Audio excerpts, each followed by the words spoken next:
4 locations at the same time. And there we are. We are live. Welcome to our broadcast today with Mr. Brian Proctor. And we're going to be talking about the new wonderful book that he has out called My Father Knew the Secret, Growing Up with Bob Proctor. Brian, thank you so much for taking your time. Thank you, Anders. I'm really glad to be here with you. This is a big honor for myself and our entire community. You know, your father and you have single-handedly helped us change over 10,000 lives now at our live events, at our in our programs, at our live events, and it's just a wonderful, wonderful experience being able to do this with you. So that's great. Well, it's good to be here. I have to say before we even get going, my father loved you, Anders, and we had so much fun when you came out to our events in California. Dad would get you up on the stage and have you teach a couple of sessions. And it was always so well received and such a unique way of presenting. He loved it. And he really enjoyed the relationship that he had with you. Well, thank you. That really means a lot, and it was so mutual. It is so mutual because he's obviously still here, but in a different energetic state. Yeah. So yeah, it's been a wonderful journey, and like I said before we started, it's hard to believe that it's only been that short amount of time. So, Brian, today we're going to be talking about all the great wisdom that came along with being Bob's son and working closely with him for over 30 years. All of this came about, the fact that we're sitting here now came about through one recommendation you really made to your father back in 2016. And me, like you said, speaking on paradigm shift at your event and so on and so forth. But one thing I really would love to hear from you here as we get started is, people often say, I wish I could have met him. We've heard that often in our community. And I will say to you who are listening, who are watching this right now, Brian's new book is by far the best shot at getting into Bob's energy and knowing him as it stands today. So, what would you say to a person who often brings that up? I wish I could have met Bob. I wish, I could have just spoken one word to him. You must get that a lot as well, Brian. I do, Anders. It's funny. I started writing the book almost 4 years ago when Dad was alive and he was here. Yeah. And he knew I was writing it, and he really liked the idea of it. I wasn't sure what I was going to call the book at that time, but he knew I was writing about all the lessons I had learned growing up as his son, right from early childhood up until 60 years old. And, when Dad passed away, it was, to say it was astounding would be probably an understatement. The messages that we got as a family from people was it was heartwarming. It was incredible. Yeah. And there were so many people that left a message that they've been studying Bob, or they've watched him on YouTube. They've seen all his information. They really wish that they had had the chance to see him live and to meet him in person. Yeah. And it's so interesting that now coming out with this book, I feel that what I've done here is, I say this book is really not about me. It's about my father. And I think that's why I'm so happy about promoting it. And for anybody that didn't get to meet him, this book, I'll show you. I've got a copy of it here. It's called My Father. Oh, look at you. Right there. We'll hold it so the camera can see it.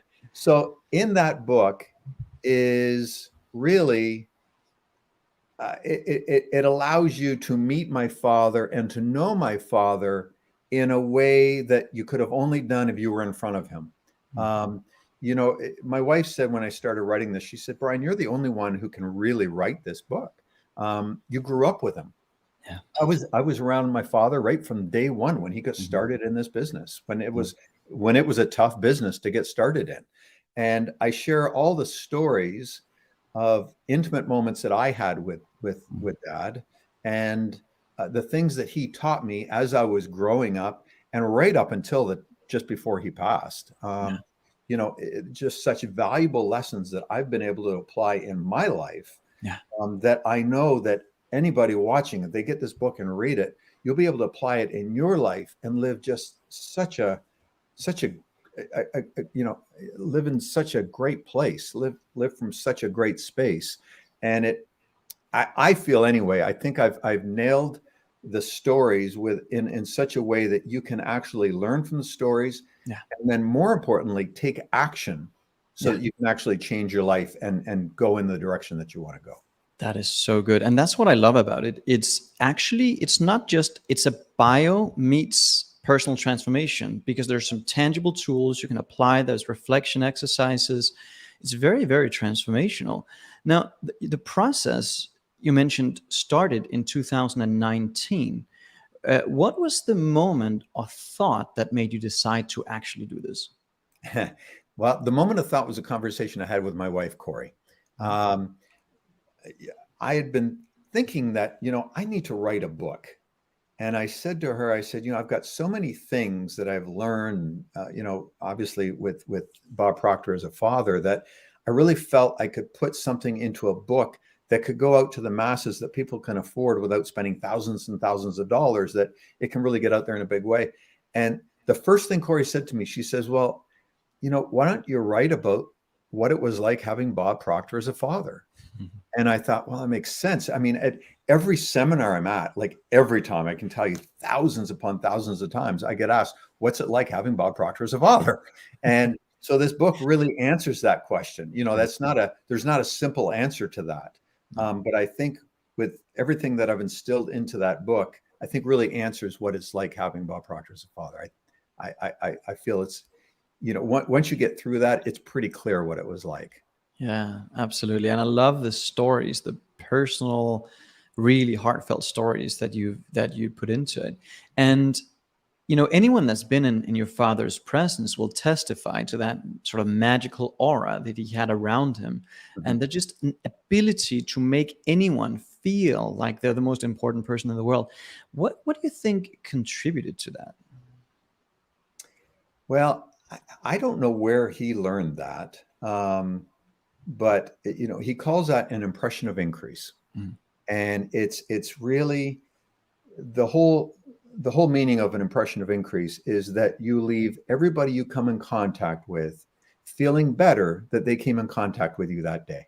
Yeah. If you can live your life from that place, boy, you're going to live a magical life, and people are going to want to deal with you, want to do business with you, and you will attract so much more into your life because people want to be with you and deal with you. Yeah. Uh, Dad taught me that lesson when I was really young. I was like 9 years old. I can remember specifically where I was, and I started using that when I was going into a new school. I was kind of nervous about starting school over again, being that new kid, and Mhm. and he taught me that, and he said it's really easy to do. All you need to do is put these four letters across your head, MMFI, and they stand for make me feel important. And if you can make everybody that is standing in front of you or that you're interacting with feel important, make them feel seen, Yeah. whether it's just as simple as a sincere compliment, Yeah. or just by taking interest in them. If you can do that, you are going to get on with it in this world in such a great way. And I know for me, that was one of the greatest lessons I learned from Dad. And I've taught that to my kids. My kids leave everybody they come in contact with the impression of increase. And people just want to be around you when you're like that. I mean, you have that. You're always complimenting people. You're always, saying good things whenever I've seen you with anybody. And it's a gift. Not everybody does that. How often we get into a room with a group of people and you meet that one person that just stands in front of you and spills all of their stuff on you the whole time and never asks you one question. Right. It's, you kind of want to get away. Whereas you can stand there and ask them meaningful questions and take an interest in them. Yeah. Boy, it just changes everything. And that was a really valuable lesson that I learned from Dad. Where he got it from exactly, I'm not sure, but he's lived that his entire life. That's one of the things that really made me so appreciative of your father. Like, he had that energy of just really taking a deep, profound interest when you wouldn't think he had the time, or even the energy. At a live event, there's so much going on, and he's zoned in, and that made me feel important. The whole chapter that you put in the book about that is just so mind-blowingly good as well. And yet it's a simple lesson, but it's not as easy to apply, right? That's the key. I love the part you wrote about decision as well, about when you're nervous, when you're getting on stage or having to speak or deliver. We have a lot of followers, a lot of clients that are also delivering valuable messages to the world, but the story about your father giving you that advice of focusing on the receiver and not yourself, that is such a it's a mind-boggling thing as well, because we do have our energy going inward, don't we? We do. It's like I can remember that conversation. Anders, I think I was never big on being on stage, or quite frankly, doing interviews like this. It was just not my thing. I kind of like to, hide in the background. And especially towards the end of my father's life, the last few years, he didn't have the energy that he always had before. So, he asked if I'd go up and do certain segments at some of the events. And it made me so nervous. It's not even funny. Like, I did not want to get up on the stage. And I can remember sitting with him, and I talk about this in the book. I remember sitting with him in a hotel room in California, early in the morning. We used to get together at 5 a.m. If we weren't together in the same city, we'd probably talk to each other just about every day at 5 a.m. But I'd grab a couple of coffees and I'd go to his room, and we'd just sit there and just chill for an hour or so before we had to get ready for the day. And I remember talking to him and saying, Dad, I'm nervous about getting up on stage again. And he switched my attitude on that so quickly. He just looked at me. He says, Brian, he says, you're nervous because you're focused on you and what the audience is going to think of you. Yeah. And I said, yeah. He says, if you just focus on what value you can give to the audience, he says, you're not going to be nervous at all because you're thinking about them. And it was like a switch went off in my head. Yeah. And from that point on, I've never been nervous about getting on an interview, getting on stage, because I'm focused, what value can I deliver that's going to help somebody? And that made all the difference in the world for me. That is beautiful. And the reason why I resonated so much with that part was because he gave me a dose of shock therapy as well, in line with that at Paradigm Shift the first time, because in 20 years, I was always nervous going on stage for some reason. I never understood why. I thought it must end eventually, but it never did. And here behind the stage, Paradigm Shift, same thing, really worked up. And he looked me straight in the eyes, and he goes, "You're nervous, aren't you, Gregory Stern?" I'm like, "Yeah." "How dare you? That's selfish." It was like the whole world just turned upside down. I was like, "How dare you? Do you have a choice?" And Right. and the same thing, that the nervousness just disappeared instantly. It was the most magical thing. He really had that effect on just zoning in on right where you were at, communicating in a way that he knew you would get it. Flexing that communication style. Yeah. And that was truly beautiful. So what do you think it was that enabled him to? Was it just study over a prolonged period of time that enabled him to match a person like that, to literally help them shift their beliefs right then and there? Because that's obviously what must have happened to you and myself. Yeah, And so many I others. believe it was. I mean, I look at, I was in Toronto just a few weeks ago, Anders, and visiting with family. My nephew was getting married, so we went up there for the wedding, and I remember sitting in the studio, and I was doing a webinar for somebody, and I said to Linda, my dad's wife, I said, "Hey, Linda, can I get that Born Rich book that Dad always carried?" And she said, "Sure." So she went and got it for me, and I held it, and it was like, wow. It was actually an emotional moment, because you could, if for anybody here that has seen my father holding that black book, that thing was a part of his life. Oh yeah. So here's the cool thing. That book was given to him by my uncle in 1963. He received his first copy of Born Rich in 61. Mm-hmm. But he started studying it so much, and and my uncle, his brother, saw how much he was really taking to this book, Think and Grow Rich. And so he had a special leather-bound copy of Think and Grow Rich made and gave it to my father in 1963. Dad studied that book every single day of his life. Yeah. When I held that book, the meaning in it and the knowingness that he studied this book every day showed, because it had to be held together with a rubber band. Yeah. And when you pull the rubber band off and you open the book, it could just fall apart. Yeah. And that is because he literally opened it and studied it every day. Yeah. He became a master at what he did because he studied the material every single day. Yeah. And that's it. You know, he always said there's nothing complicated about anything. If you just take a look at it from that simple point of view, he says we tend to overcomplicate things and make our life more difficult. When if we just uncomplicated it, made it simple, life would be so much easier. Yeah. And for him, it was simply studying something every day. If it was only 10 minutes, but when you study something every single day, you will become an expert beyond reproach. And when you're an expert in whatever field it is you're studying, it becomes easy because you know it inside and out. That was my father. He just knew the stuff. And he was able to present it in such an easy way. And because he knew it so deeply, he knew how to touch anybody he was talking to in such a snap, quick, easy way. It was really, really special. Yeah, it was. And, you know, on that note, you know, you write in the book as well about his approach to teaching, and, you know, how he just kept honing it and perfecting it and never thought he got it, but always was getting it just a little bit better. Right. And the whole idea about the way you do one thing is the way you do everything stands out when you mention the story about the old chalk, the blackboard and the chalk and the cotton and the water cotton ratio that had me laugh, you know, how that had to be wiped off. And then driving around with that thing on the roof of his car, like just literally doing whatever it took to live that high standard. But you write in the book something that really stuck with me, Brian. You said every aspect of his presentation was practiced, parenthesis, not rehearsed, and perfected. Yeah. Like, that really made me think.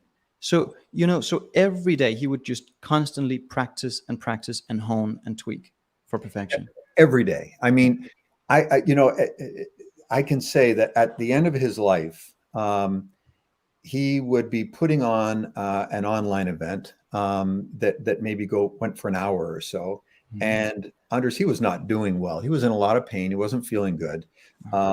Yet he would still sit at his computer and tweak his PowerPoints and make it just right so that his presentation was perfect. And, you know, Dad always said a pro is at their best regardless. And that was him. I mean, even when he wasn't feeling well, he was still making sure his presentation was perfect.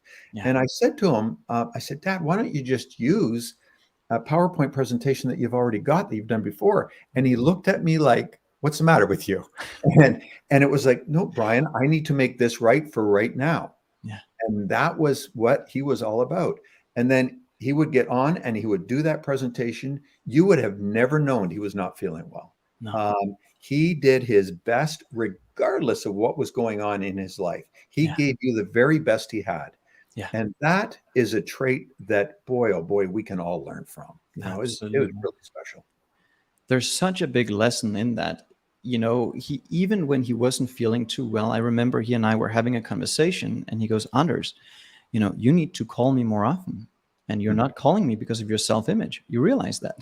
And he goes, do you realize how many millions of people you will impact negatively by not doing that? I'm like, here's a man that I know is not feeling too great, but at the same token places all of his focus on what he could give.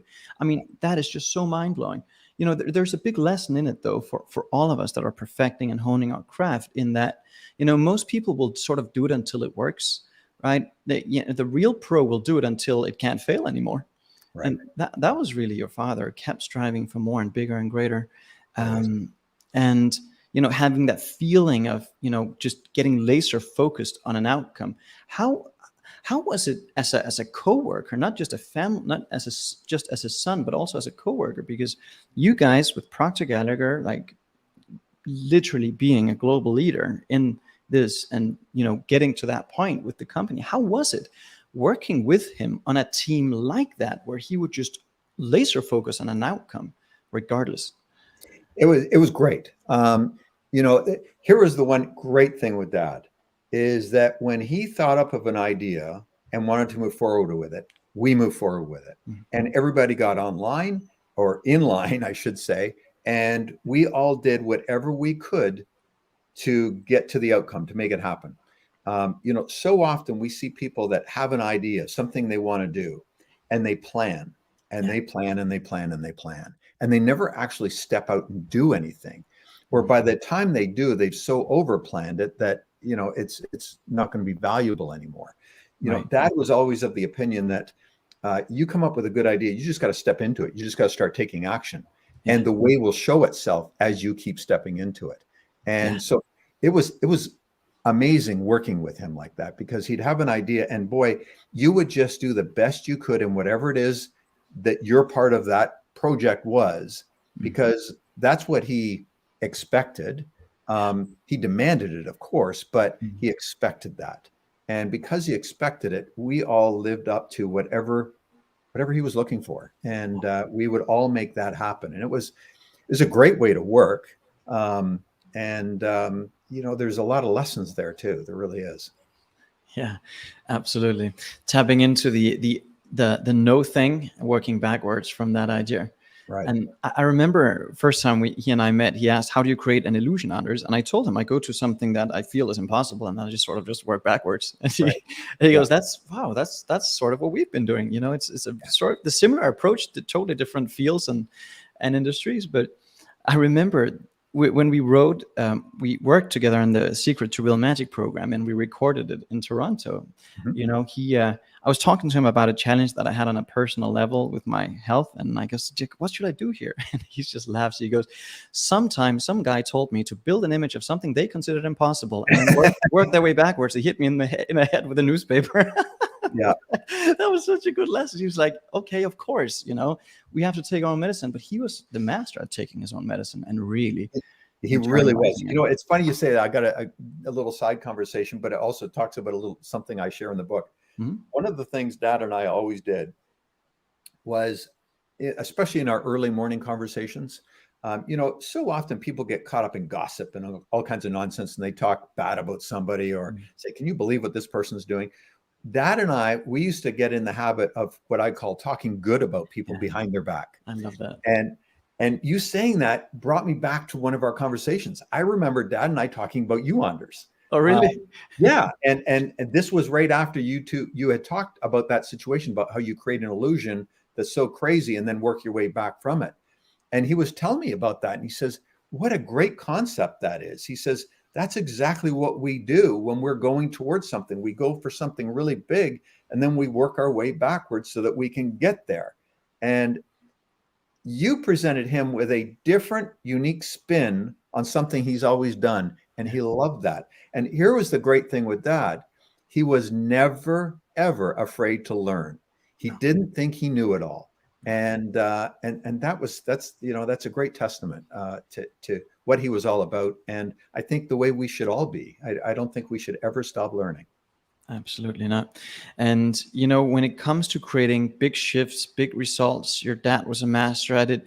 You've created, some amazing results in your own life, with your real estate first, and then stepping into your father's business. But the big, new, beautiful home that you and Corey built up there must be one of those big, impossible things you worked yourself backwards from. Yeah. I remember sitting with him in Florida. I was living in Florida at the time. This was a number of years ago, and we had bought this property here, and it was kind of an old, really needed to be seriously renovated, but it's right on the ocean. And so we just loved the location. And Corey and I were thinking, boy, it'd be really nice to just really start from scratch, tear the house down, and build a beautiful custom home on the property, because we're literally 15 feet from the ocean. And so I can remember Dad was down visiting me in Florida. He came down for a little bit of time, and we were out for lunch, and I was talking to him about this. And, he had such a great way of zeroing right in on you and making a decision and then stepping out and into it.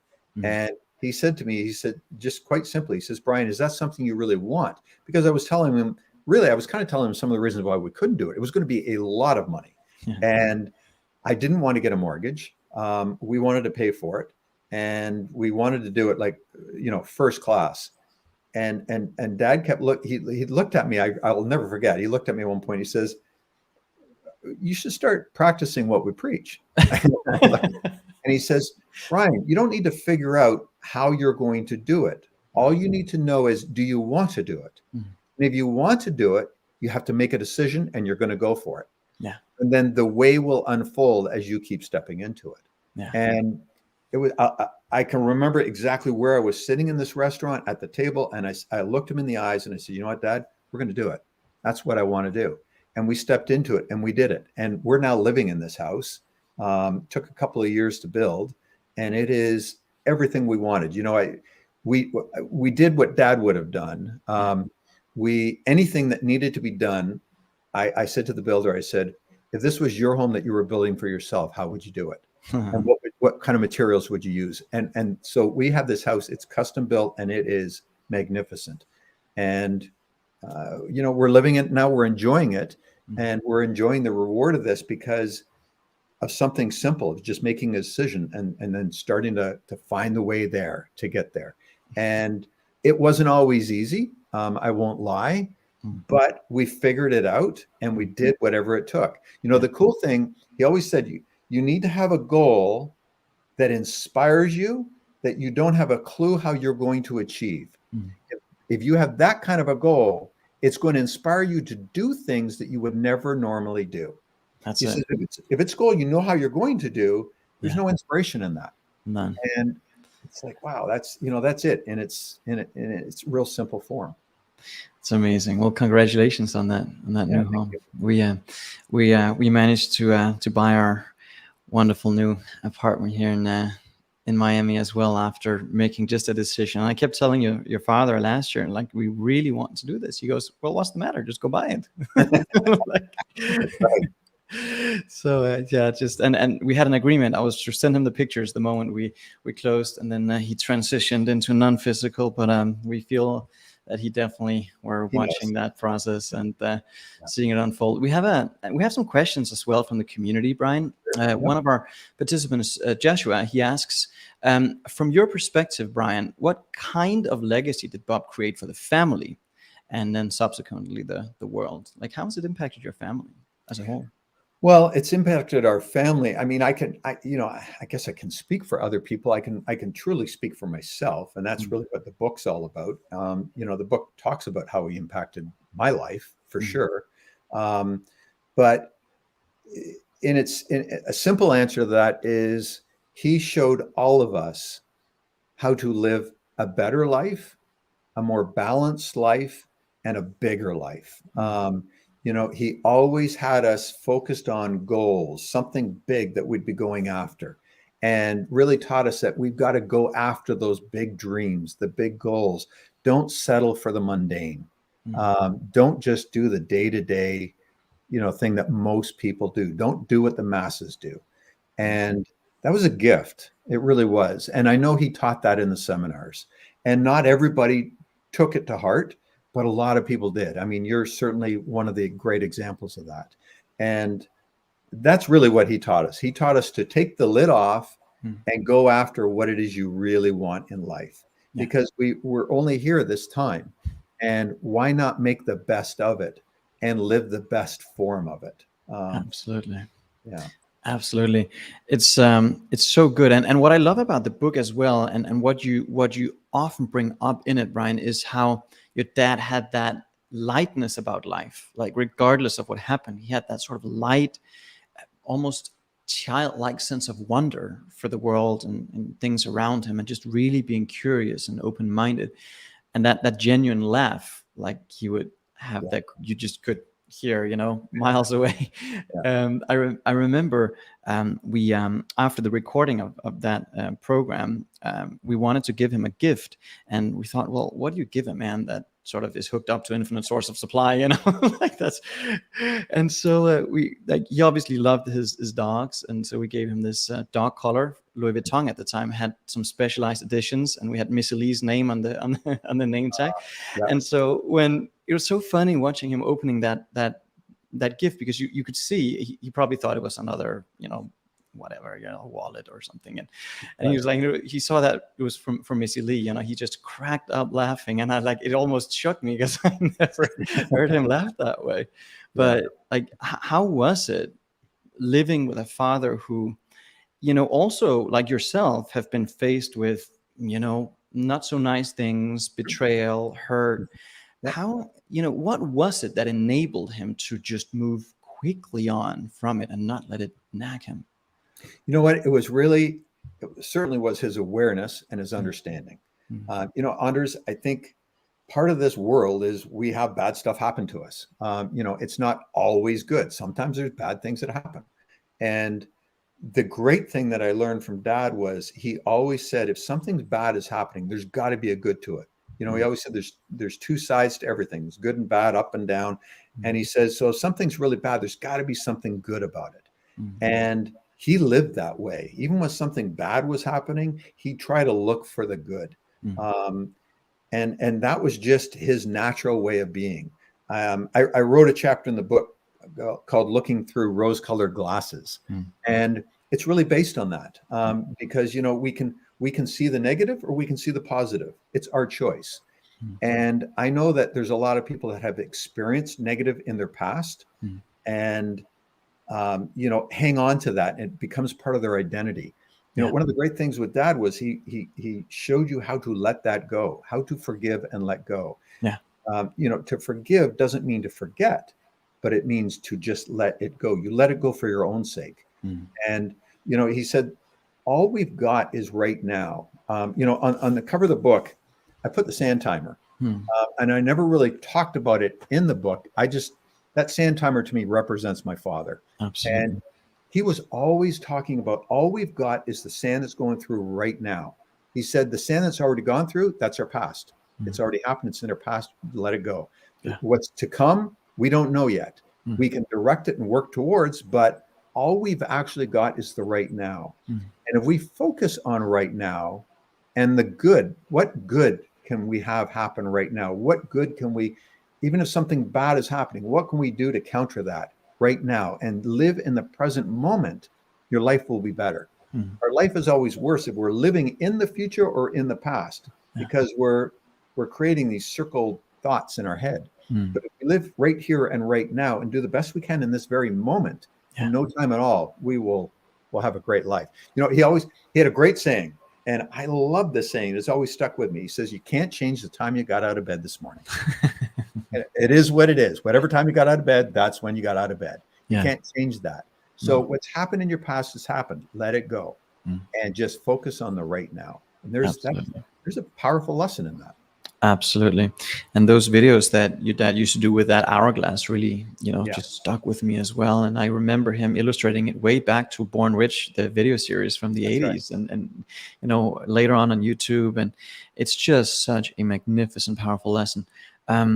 There's, Brian, when reading through the book, you really get to know you as well. I mean, the reader gets to know you as and what your how it was like, working with Bob, but also you as a person. I love the chapter on where you write about your experience with, connecting with that seal, and how but there's that kinship with life, right? And you've obviously worked with this material so many years that resonance, if I can call it that, must be so high for you. It's a beautiful story. Would you mind sharing it with? Sure. Yeah. It's kind of funny. It was, this was back maybe about 25 years ago, I guess, or close to it. I was living just outside of Vancouver, British Columbia at the time.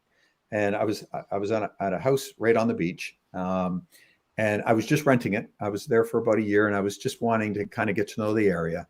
And the fellow that I rented the house from, he gave me some traps to go and catch prawns and a canoe that I could paddle out and get it.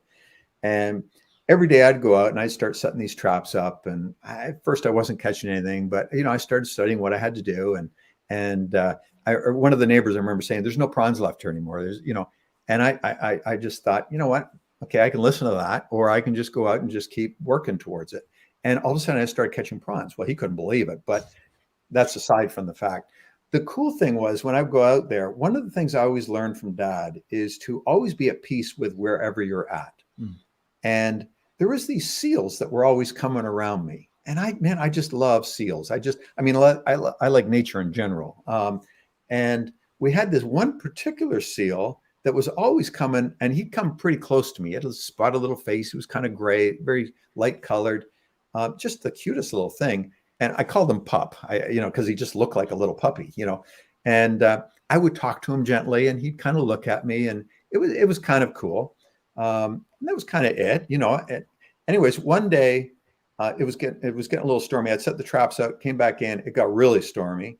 I went back out to get the traps, I guess 2 days later, because I didn't want to leave them down there for too long, but it was still pretty rough, and a storm was coming back. And I pulled them up, and I emptied the traps, and I went to put them back down, but things got a little foggy, and I guess I got pushed off to where I thought I was, because I couldn't quite see shore to the same extent. So my perception of where I was a little different.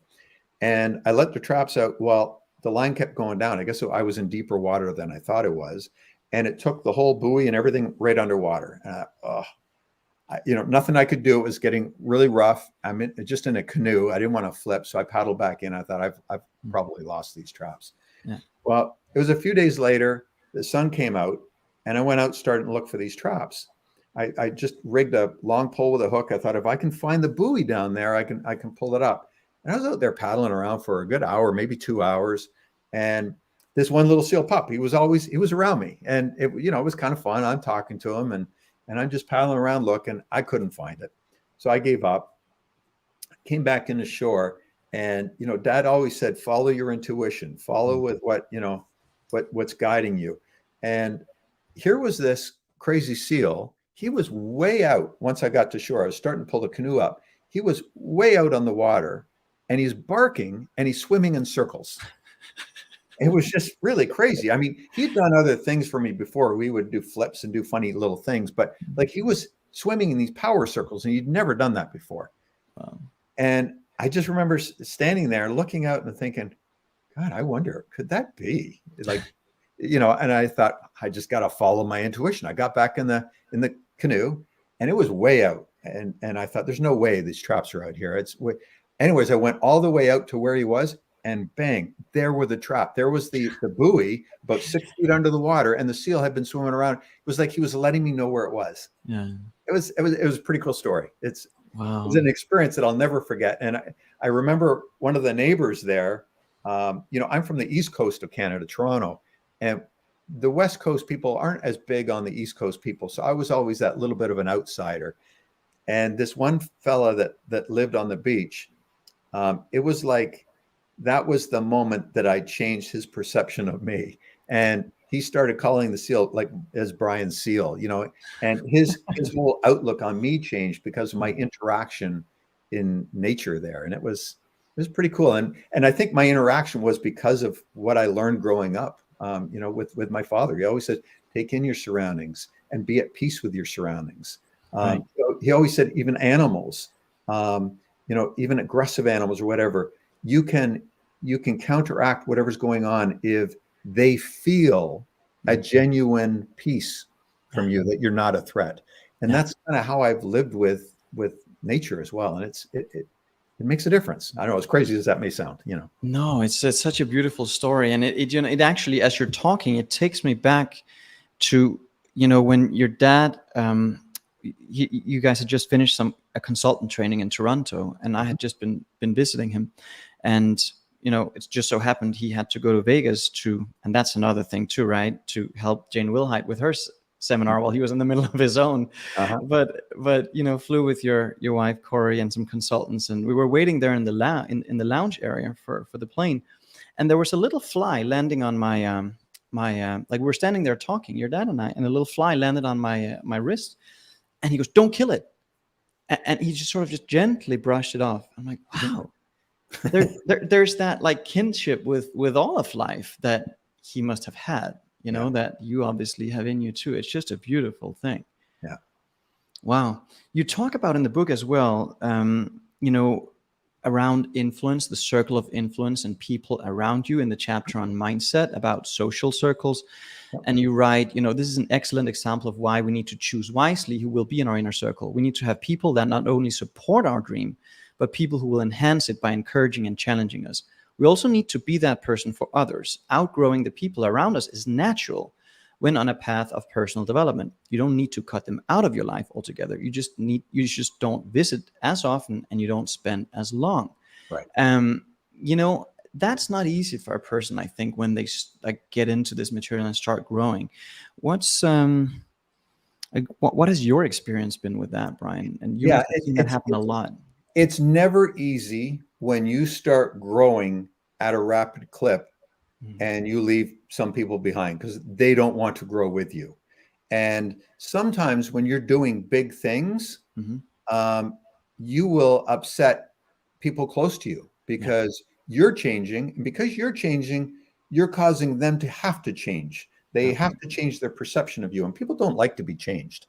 They like to be who they are, or if they change, they want it on their own accord. And that's just a natural part of life if you're striving for big things. So Dad always said it was really important that you surround yourself with people that will encourage and uplift you. And try to surround yourself with people that are doing more than you're doing, because that will draw you up there as well. And for you also to be the person that would encourage and pull somebody up. He said, just living like that, you're going to live a better life. You're going to accomplish a lot more, and you will create really good friendships that are deep and meaningful. And that's really it. He always felt that who you surround yourself with is who you are and who you'll become. So make sure you pick good people.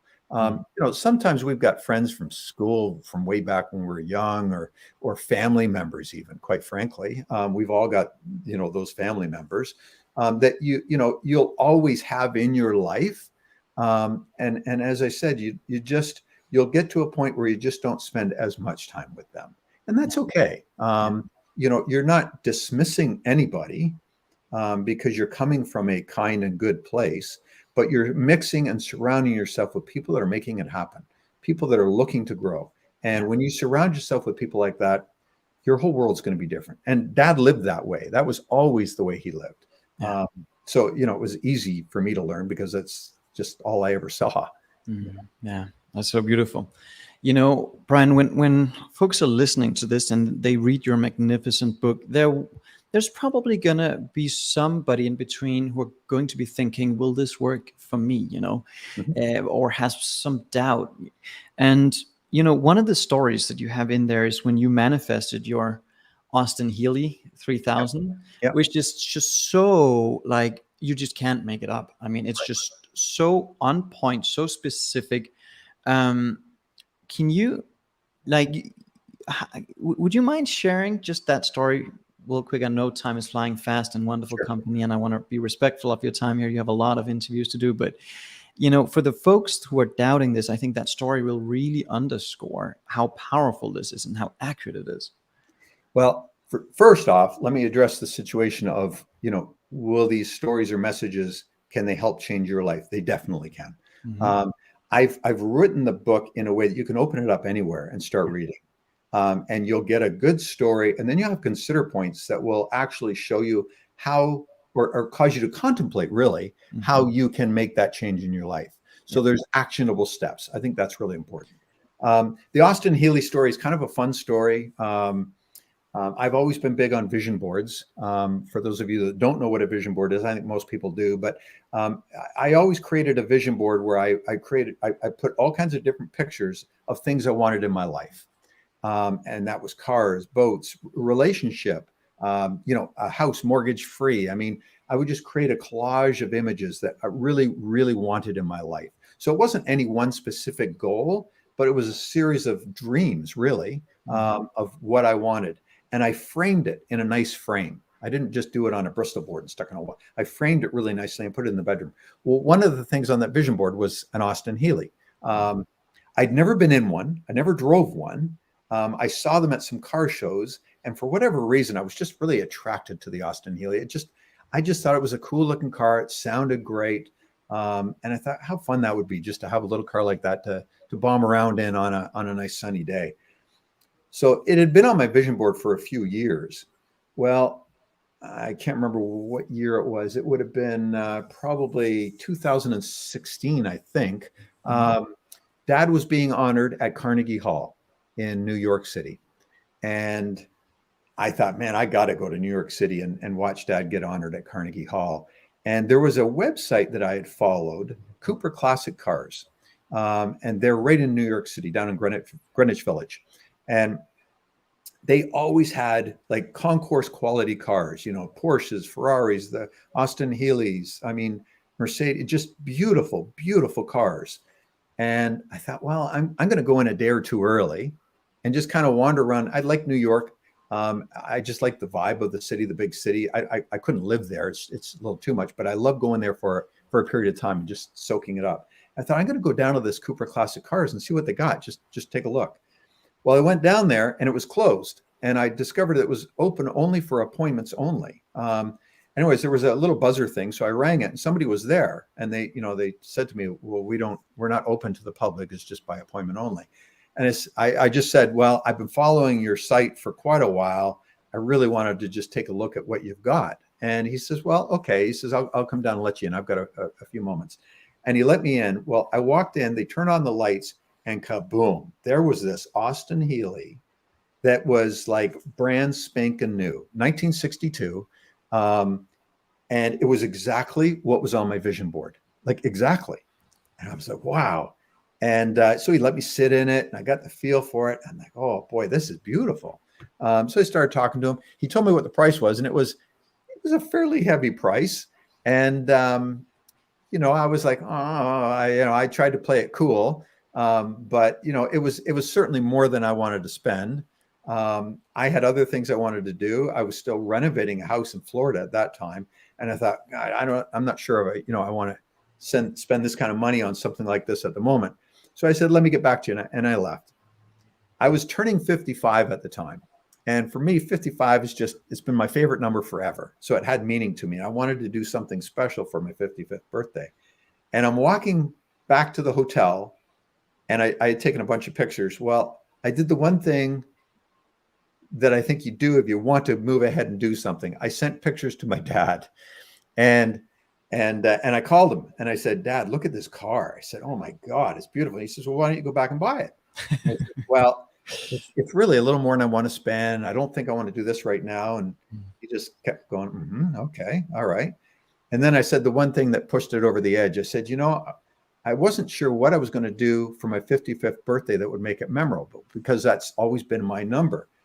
And I said, I should maybe buy this car as a birthday present to myself for my 55th birthday. Well, that was it. That's all he needed to hear. And, he said, Brian, there's, what are you waiting for? Like, just go back and do it. He says, everything else will fall in line when it's supposed to, and you'll be able to do whatever you've got to do. And again, it came back to just make a decision. Yeah. So I went back and I made a decision, and I bought the car, and I'm up in the office. We worked out for having the car shipped down to Florida, and it was all said and done. I walked out. I was feeling good, but I was also feeling a little bit like, oh man, should I have done this right now? But I felt good. And as I'm walking back, all of a sudden I thought, oh, I'd like to see that British Heritage certificate on the car. They had this because the car is like concourse quality. It's as good as the day it rolled off the factory floor. And so I called them up and I said, hey, I know you're sending all the paperwork when you ship the car, but can you email this to me just so I can look at it? He said, sure. So I get back to the hotel room, and this is the power of law of attraction, whatever you want to call it. I get back there and I opened up the email I saw from him, and I looked at the certificate, and it was like the hairs on my arms stood up. I couldn't believe it. So it's a 1962. I was born December 8th of 1961. This particular car, the exact car I bought, started to be built on December 8th, 1961, the day of my birth. And I was buying this as a birthday present for myself. I mean, if wow. How do you like you say, you can't make that stuff up. And so, it's just, you got to have dreams. You got to go after things. Yeah. And if your heart is open and you're open to the possible, Mm. you just never know what's going to happen. That's so amazing. Such an incredible, incredible story. And I was inspired when you shared it once at the events in LA. And something similar happened to me with a car that I'm not going to go into now because we have limited time. But, you know, when you get to that point where you just know it's that specific, yeah, it's so divine. Yeah. Brian, could you share a thing or two here as we're wrapping up, maybe about your father that you don't think a lot of people would know? Something quirky, something different that you just don't think most people would know. You know what? He was truly a family man, but I think most people would know that. He, Yeah. as much as you'd think he loved to travel and stuff, he Yeah. just really wanted to be at home. His favorite place was sitting in the backyard. At his house. He loved nothing more than sitting at his backyard at home. And I can remember just sitting back there with him. He'd always look around. He said, "Hey, Brian, look at this. Isn't this beautiful? Aren't we grateful for all that we have?" He was always grateful for everything he had. You know, he was a great father. And I think, you know, as you read the book, you'll understand that. He was he just always showed love. And you know, you see that person up on stages, you know, barking and talking and teaching. At home, he was just a loving man. I never had a doubt how much my father loved me. And that was kind of a really nice thing. And you know, our last few days together, there's things that he shared with me that you know, I can't even speak about. Just the gift of sharing that love and making sure you knew deeply how he felt. That was a gift that he had. And that was the real Bob Proctor. He was a loving family man that deeply, deeply cared for his family, would do anything for them. That's so beautiful. Brian, thank you so much for sharing all these wonderful stories and sharing your time with us here today. We have put the link for the book in the description here. And when you go and purchase your copy now, there's, I believe, $347 a bonus package that comes with it. Yeah, I've got lots of bonuses, Anders. Well, not lots, but I've got a few bonuses. Certainly a live Q&A that I'm going to do for people. You'll even get the first few chapters immediately digitally until you get your book in a couple of days. I just, like I said, you know, I said when we first got on, this book isn't about me. It's really about my father. And I know this book can change your life because it's not a little book. It's 362 pages. And this has lessons that I have learned my entire life from my father that I applied, lessons he taught me as a son. And these are some of these things that you've never heard of in the seminars. So I just know that it will give you a really unique perspective on, you know, how to live a better life. So I appreciate you having me on and you know, basically promoting the book. I have big goals for this book. I know that if you go out and get it, you are going to really enjoy the story. You might not like all the stories, but you're going to love a lot of them. And some of these stories you will be able to apply right away for immediate change, which is great. And, you know, my hope is that you'll want to get extra copies for friends and family, because I really feel that this can touch you. This is showing a side of my father, Bob Proctor, that most people just don't know, that I think you'll get some serious benefit from. It really does. And it's an amazing book. I'm going to read it and reread it so many times because of all the gold nuggets that's in there, the applicable tools. And I love that you recommend people to get a handful of copies because, like your father taught us all, the biggest gift is the gift of personal growth, right? So passing on that material to anybody that we come in contact with is the biggest gift we could ever give. It really is. You know, I had such a nice, I've been getting incredible feedback from people who've already got the book, Anders, and you're one of them. And it's so heartwarming. I actually had a fellow send me a message yesterday. He knew, you know, I guess reading the book, he knew my favorite number was 55. He went and bought 55 copies of the book to give out to friends, relatives, and clients. And I thought, wow, isn't that nice? You know, it's just, that was wonderful. That was kind of a neat thing. I love that. That's so good. To Yeah. challenge all our community members here to do the exact same thing. That would be great. That would be a massive impact for sure in the world. And lastly, Brian, what impact are you hoping to see with this book? And what do you think your dad would say if you were here in physical form? I just know my dad is really happy and proud of it, because it's showing him in a different light. The real purpose of me putting this book out now, and quite frankly, Anders, what's causing me to step out and do whatever is necessary to promote the book, is that I really want his legacy to continue to live on. I really do. I just think it's important. I think my father was unique. He had a way of teaching that was unique. And he made a big difference for a lot of people in this world, myself, yourself, and so many other people. So the real purpose of this, and really what I'm looking for, is that this carries on his legacy in a fresh and unique way, that they get to know really deeply who Bob Proctor was, because most people don't know who he was. They like his teachings, but this book lets you not only get his teachings, but also have a better understanding of who Bob Proctor was as a family man, as a father. So that's really it. So beautiful. Wow. Brian, I am very, very grateful for you and your father, and for you taking your time to join me here today for our chat about your new book, My Father Knew the Secret, Growing Up with Bob Proctor. And for those of you watching, make sure you go to the link, secure yourself 55 copies each, and honor Bob's incredible legacy that we're all taking part in and enjoying today, and continue to enjoy. So Brian, thank you so much. I really appreciate it. Thank you very much. I appreciate you having me on. Bye for now.